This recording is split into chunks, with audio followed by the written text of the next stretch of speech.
Greetings citizens of the world. We are anonymous. In light of recent investigations of chemical weapons attacks in Syria, it appears that the United States government is involved in an imperialistic pursuit of the resources of Iran. Iran has an arms treaty with Syria, in which Iran has a commitment to defend Syria and vice versa in times of war. The lack of a central bank in the country of Iran and the refusal of the Iranian government to become dependent on the Western world has kept the United States government on a mission to engage in war with Iran to topple the current government. We have seen the same tactics used in Iraq and Libya to topple regimes that don't fit the United States' imperialistic ambitions. Militaristically engineered false flag attacks are the method the United States government uses to convince a portion of the world that intervention is necessary.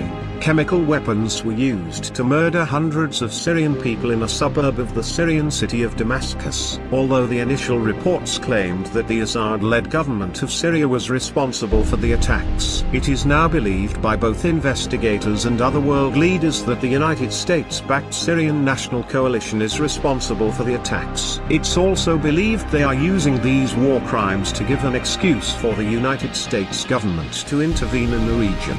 This tactic is meant to pull Iran into war with the United States. This tactic will ultimately cause a global conflict in which countries that do not support the criminal actions of the United States may, in fact, take the war to US soil.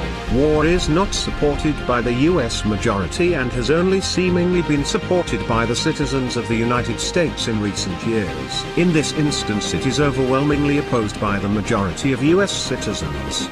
The chemical weapons used against the Syrian people are now shown to be the work of the United States government by way of the US-backed Syrian rebels known as the Syrian National Coalition. This is a blatant false flag attack and should not be endorsed by the citizens of the United States. There is absolutely no benefit for the American people or the world in general as a result of a war with Syria or Iran.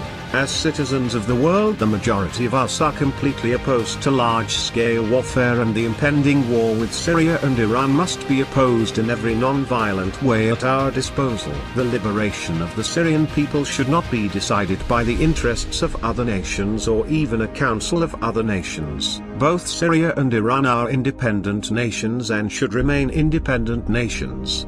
We have seen the reign of tyranny in this world too many times before, and the collective voice of the people are opposed as we always will be. Please take the time to educate yourselves as non-biased as possible and spread this information to anyone and everyone you can. Our collective voice is and will always be our only hope to liberate this world from the hands of tyranny. We are anonymous, we are legion. We do not forgive forcing the world into a war based on lies. We do not forget the war crimes that have been committed. Proprietors of false flag operations, expect us.